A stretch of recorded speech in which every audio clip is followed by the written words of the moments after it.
Olá, no programa de hoje vamos falar sobre o mundo da pesquisa. Para isso eu recebo o professor Rafael Mariano de Bittencourt, professor da Unisul. O Cidadania está no ar.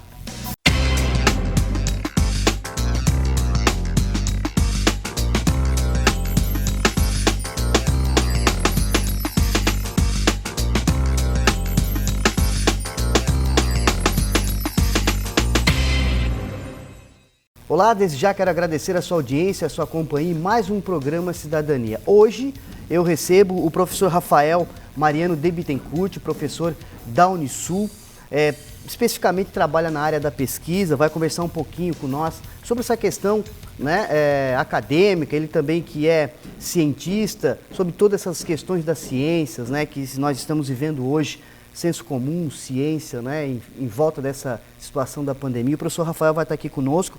O professor Rafael, que também, além de ser doutor especializado, é estudante, voltou a estudar e faz psicologia. Ele quer entender um pouquinho a questão da mente, junto com a fisiologia também. Professor Rafael, muito obrigado pela participação no programa Cidadania, estar aqui conosco. Conversando um pouquinho sobre essa área acadêmica e também sobre a pesquisa, que é tão importante dentro desse mundo universitário, mas para todo mundo, Muito obrigado pela participação. Olá, Marcos, bom dia a todos e todas aí que estão nos assistindo agora. Eu que agradeço, muito obrigado pela oportunidade. É sempre bom falar de ciência, e pesquisa, e agora a gente vive um momento em que isso tem vindo bastante à tona, então acho que não dá para perder a oportunidade de popularizar um pouco mais a ciência e, de repente, evitar aí alguns erros que a gente vem cometendo em relação a ela nos últimos tempos. Professor, falar um pouquinho sobre o doutorado de você aí na área da pesquisa, especificamente qual é a linha desse trabalho e como é que chegou vamos dizer assim, nesse patamar de doutorado. Eu sou graduado em farmácia, tenho mestrado e doutorado em farmacologia, mais especificamente em psicofarmacologia. Atualmente eu conduzo uma linha de pesquisa em neurociência, aqui no programa de pós-graduação em Ciências da Saúde da Unisul, E a minha pesquisa abrange esse universo da ciência, da neurociência, que é gigantesco, Mas eu tenho ainda alguma preferência, vamos dizer assim, por pesquisa na área da psicofarmacologia, Todo o meu estudo, a minha vida acadêmica foi estudando os canabinoides, mais especificamente o canabidiol, que é um dos constituintes que vem da planta lá, cannabis, E hoje em dia até está sendo bastante popular, se falando bastante, como antiepilético, E esse caminho da pesquisa, então, me trouxe... Eu sempre gostei muito de fazer pesquisa, de se perguntar, Aprendi muito nesse caminho. E agora eu tento, de alguma forma, ajudar nesse aprendizado com os alunos, que seguem a pesquisa e que eu oriento os trabalhos de mestrado, doutorado, iniciação científica, nesse sentido. Professor, o senhor falou aí do tema, o canabiol, dentro dessa questão da neurociência. O que se tem hoje de novidade sobre isso, relacionado à colaboração da questão da saúde no país e no mundo?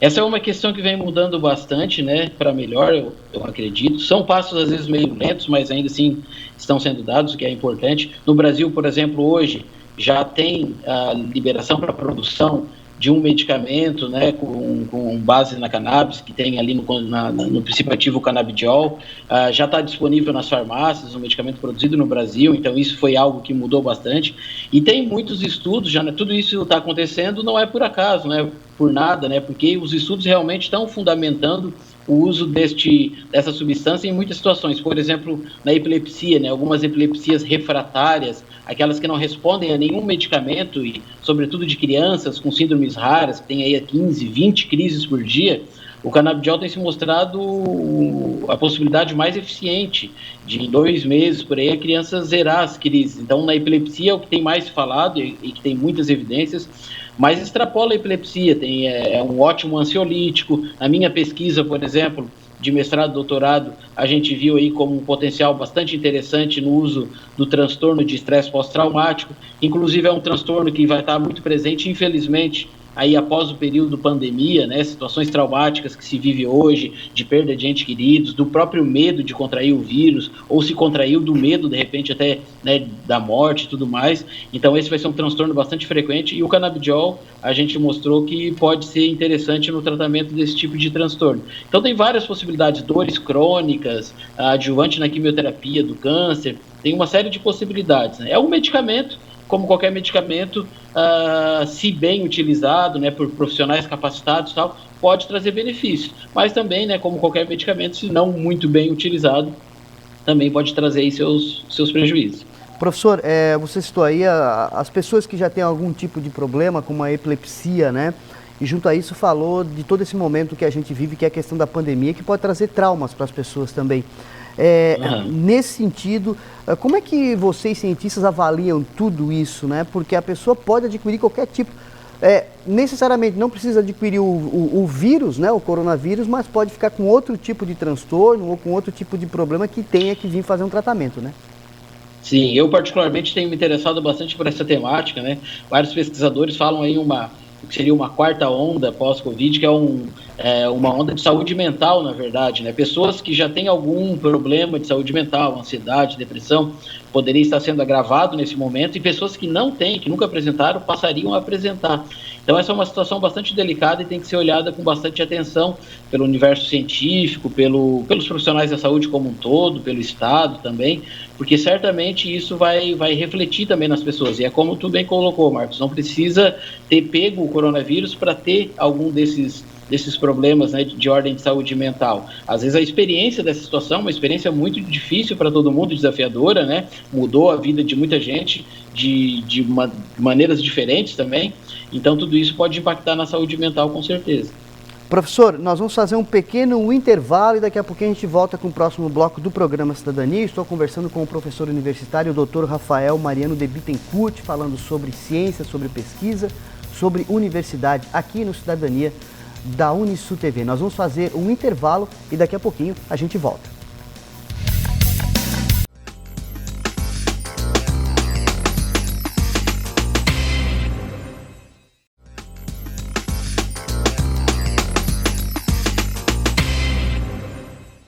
Estamos de volta com o programa Cidadania. Estou conversando com o professor universitário Rafael Mariano de Bittencourt.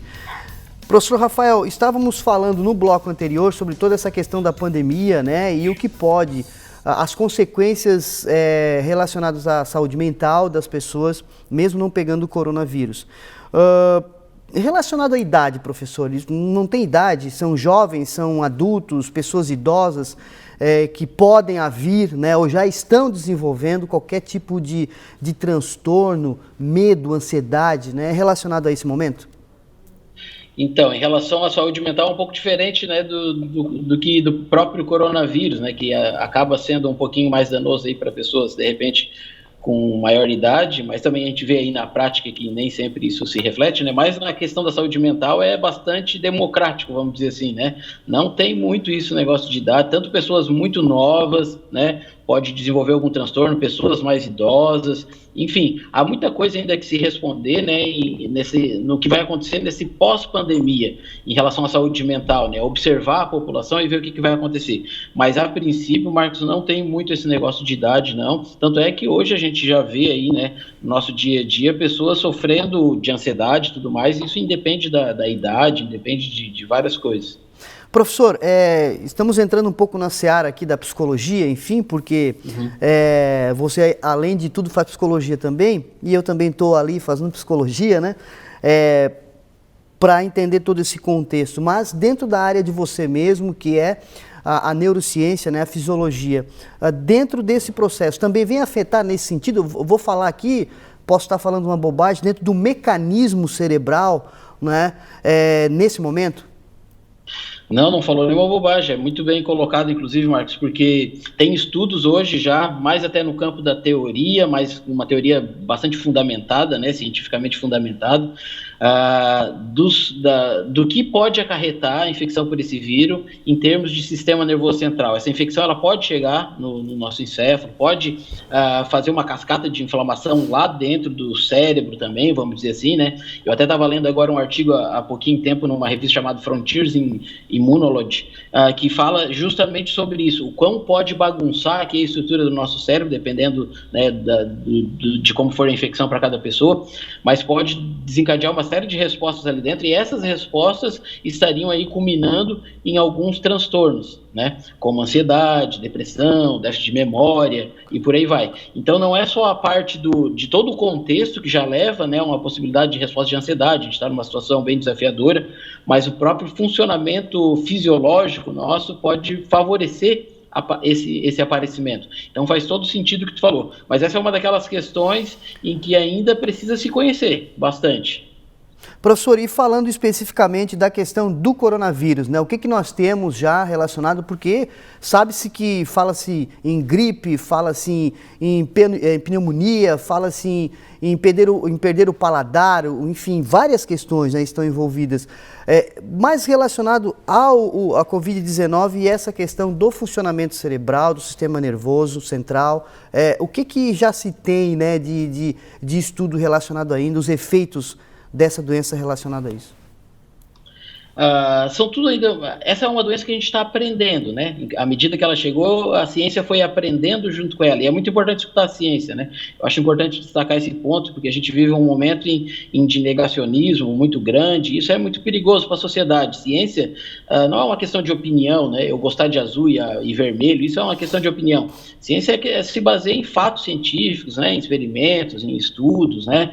Então isso é bem importante. Essa relação da Covid com o funcionamento do sistema nervoso central, como eu disse, tem bastante coisa aí sendo explorada. Uma das coisas que acontece, né, como tu bem colocou, é a perda do olfato ali, do paladar. Então acredita-se que algo relacionado ao bulbo olfatório, que é uma parte do cérebro aí que processa as informações do olfato, né? Essa parte do cérebro é onde estaria acontecendo, vamos dizer assim, a entradinha ali do vírus e fazendo mais disfunções no cérebro.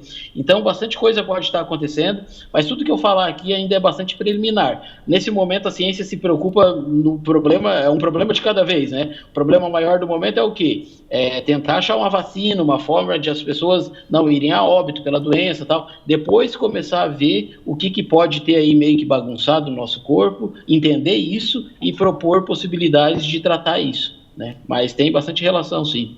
Professor, você disse aí na questão do negacionismo relacionado à ciência, né? Entrando um pouquinho agora na área que a gente trabalha, que é comunicação, o avanço da tecnologia, tudo que se escuta, tudo que se recebe por celular, né? WhatsApp, as redes sociais, né? Muita gente querendo fazer papel de cientista, fazer papel de médico, enfim, né? Parece de tudo agora nas redes sociais. Uhum. E como você falou, é uma questão muito delicada, né? Porque para pesquisas precisa de muito tempo de estudo, de muito tempo, né, de dados, enfim, de estatísticas para realmente afirmar alguma coisa, né? E essa questão de estar falando qualquer coisa sem ter uma base teórica, científica, é muito complicado, principalmente para quem trabalha na área da ciência, né? Sim, dá um certo desânimo, assim, às vezes. Por exemplo, eu sou farmacologista, né? Estudo farmacologia desde 2005, mestrado, doutorado sanduíche, então eu estudo especificamente essa parte dos medicamentos.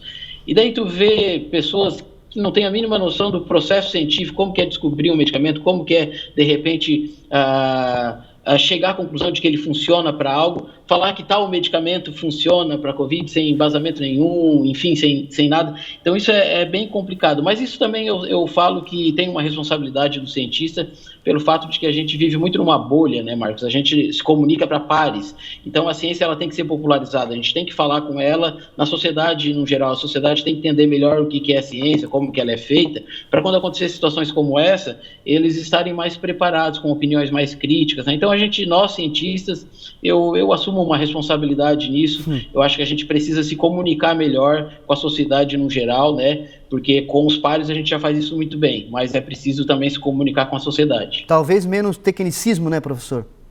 Sim, tem que dar um jeito de traduzir o que a gente fala em linguagens mais simples. Eu faço esse trabalho volta e meia de tentar traduzir artigos científicos em uma linguagem mais simples, seja com alunos, seja em oportunidade de jornais da região e tudo mais. Eu acho que isso é bem importante mesmo. Professor, ok, nós vamos fazer mais um pequeno intervalo e daqui a pouquinho a gente volta com mais um bloco do programa Cidadania. Estou conversando com o professor universitário Rafael Mariano de Bittencourt. O Cidadania volta já, não saia daí.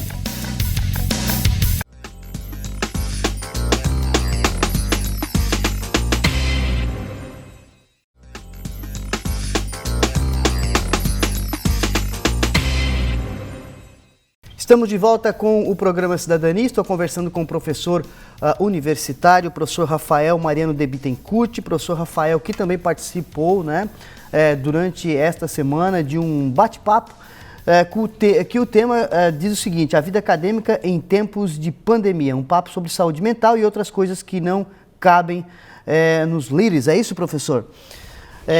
Isso aí. E, professor, o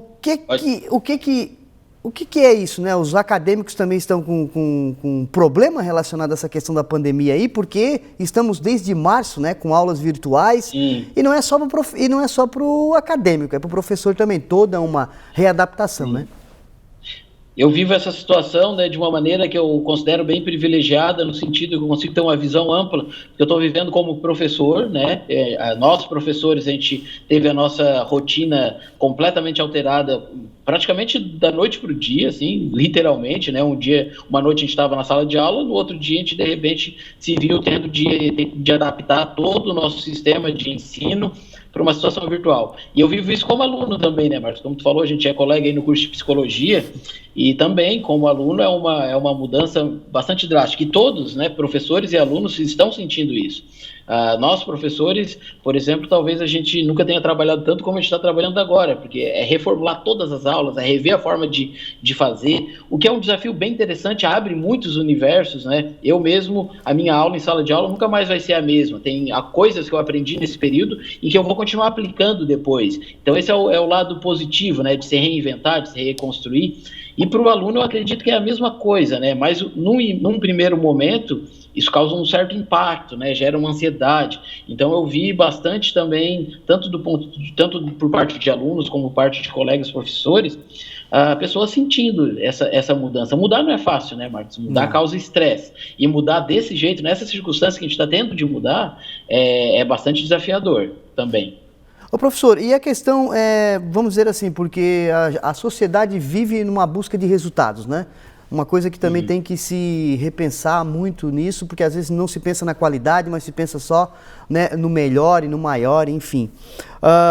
Relacionado ao desenvolvimento, à evolução dos alunos, né, nesse processo, se viu isso no semestre passado, mesmo com toda a situação de adaptação, enfim, porque assim, as disciplinas que têm aulas práticas, elas ficaram, de certa forma, comprometidas, né? Mas como é que é tudo isso? Os professores eles percebem a evolução mesmo nesse sentido, dos alunos? Sim, acho que nós todos evoluímos, né, professores e alunos. O semestre passado foi um desafio, que não teve tempo para planejamento, para esse diferente. Para esse semestre a gente já pôde se planejar, né? Por exemplo, tanto professores e alunos também já sabiam mais ou menos o que esperar. Isso tudo facilita muito. Mas a gente percebeu, eu como professor e eu como aluno mesmo, né, eu percebi essa evolução ao longo do semestre passado. No começo ali meio desajeitado, como é que faz, não sabe e tal, e depois a coisa começa a engrenar, começa a se adaptar, né? Eu acho que o ser humano, uma das principais qualidades, né, que é característica que a gente tem e que nos trouxe até aqui, provavelmente, é essa capacidade de adaptação. A gente se adapta muito bem às situações, né? Claro, alguns problemas, vários, às vezes surgem nesse período de adaptação, mas no fim a gente acaba se adaptando. Então eu percebi sim, Marcos, uma evolução, tanto por parte, né, da docência, quanto por parte dos alunos. Vem vindo uma evolução que eu acredito, por isso que eu até estou bastante otimista para esse semestre, que esse semestre a gente já chega mais preparado, a gente teve um tempo para pensar ele. Então essa evolução acho que continua, com toda certeza. O aprendizado continua, esse é o mais importante. Você falou ali que mesmo voltando um dia à sala de aula, muita coisa vai mudar, né? Essa mudança, ela é inevitável, professor, em todos os sentidos, não só na sala de aula, mas como o ser humano vai reagir em diversas situações, né? Seja de trabalho, seja de relacionamento, né? Isso tudo já mudou, acredito, né? Sim, eu vejo assim, eu vejo como algo inevitável. A gente está num ponto de mudança de muita coisa. Então, essa é uma experiência que deixa uma marca, né? Não tem como passar indiferente a uma experiência como essa. Seja qual for a tua profissão, seja qual for como está sendo a tua experiência nesse momento, porque cada um vive a experiência de um jeito diferente, né? A gente tem muitos universos, vamos dizer assim, cada um. Então, eu vejo como sendo inevitável, Marcos. Eu, particularmente, né, minhas aulas, não tem como elas serem as mesmas depois dessa experiência. Abriu um universo de possibilidades aqui que eu quero explorar eles, né, sobretudo aqui do ponto de vista relacionado ao universo virtual. Isso é um tipo de coisa que eu quero explorar bem mais a partir de agora e que talvez, se não tivesse acontecido isso, não seria agora ou depois, não sei quando que seria. E daí, nesse processo, os alunos também são obrigados a se adaptar, né, professor? Porque não tem outro jeito. Sim, né? eu já vi muita coisa bacana nascendo de alunos nesse período também, né? Teve um trabalho que eu fiz com os alunos, que era eles elaborar um podcast, que é algo que tem se acentuado aí agora nesse período de pandemia, né? Tudo que é do universo virtual tem se acentuado, e veio trabalhos assim excepcionais, e tem alunos que começaram projetos de podcast, por exemplo, nesse período. Então, muita coisa acontece para os alunos também. Eu acho que eles estão se reinventando aí como alunos e certamente também não serão mais os mesmos no período pós-pandemia. Expectativa, então, de um semestre produtivo mesmo de forma virtual, né? Com toda certeza. Uma coisa que deu para aprender, né, e nisso tudo, é que o aprendizado ele se adapta também, né? O aprendizado ele consegue romper barreiras e enfrentar desafios. O aprendizado ele continua acontecendo, muito bem, inclusive. Mudou, mas continua acontecendo. E vai continuar acontecendo agora, eu não tenho dúvida nenhuma. Eu, como professor e eu, como aluno, tenho certeza absoluta que os ambientes de aprendizado que eu frequentar, seja como uma situação com outra, o aprendizado vai estar acontecendo. Isso não me resta dúvida nenhuma. Professor, estamos chegando quase ao final do programa. Uma pergunta bem específica agora. A vacina da Covid-19, a sua área que é farmacologia, né? Manipulação, elaboração de medicamentos, qual a sua opinião e avaliação relacionada a isso, que é o que se espera, né?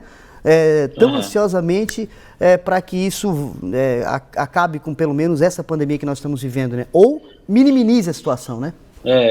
A solução para os nossos problemas, né, ou amenizar de uma forma bem bacana, vai vir da vacina, não tem jeito, né? Eu sou otimista em relação à vacina, assim, eu acho que vai ser a vacina mais rápida da história, né? As vacinas, no geral, levam em média 10 anos, se ver a média de todas as vacinas que a gente produziu, essa vai ser um recorde absoluto, né, de produção dela. Então, eu acredito que ano que vem, aí no primeiro semestre, a gente já começa a ter ela disponível, né? Tem a situação agora de produzir ela, né, de testar ela e tudo mais, e depois tem um outro problema que é ver como que vai ficar a logística, né? Como distribuir para tantas pessoas, são muitas pessoas, né? Mas no Brasil, particularmente, né, tem programa de vacinação já há algum tempo, pelo SUS, sendo distribuído, então a gente já está treinado, vamos dizer assim, para isso, né? Tendo ali o material, né, coisas básicas, como agulha, seringa e tudo mais, isso deve acontecer de uma forma relativamente boa. Então eu estou bastante otimista, Marcos. Acho que aí no início do ano que vem, talvez já comece a ter alguma coisa, mas no primeiro semestre, eu espero algo para o primeiro semestre do ano que vem, sim.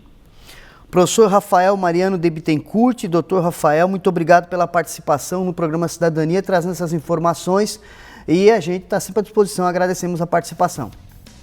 Muito obrigado, Marcos, eu que agradeço aí a oportunidade, sempre bom bater um papo sobre ciência, né, e sobretudo isso chegar às pessoas, à sociedade como um todo, então parabéns pela escolha também de falar sobre isso, né, muito obrigado pela oportunidade. E foi um prazer aí bater esse papo contigo, colega de curso. Estamos estudando a psicologia junto, né?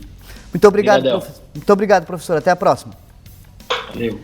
E assim nós encerramos mais um programa Cidadania. Eu conversei com o professor universitário aqui da Unisul, professor Rafael Mariano de Bittencourt. O Cidadania fica por aqui. Um forte abraço e até a próxima oportunidade.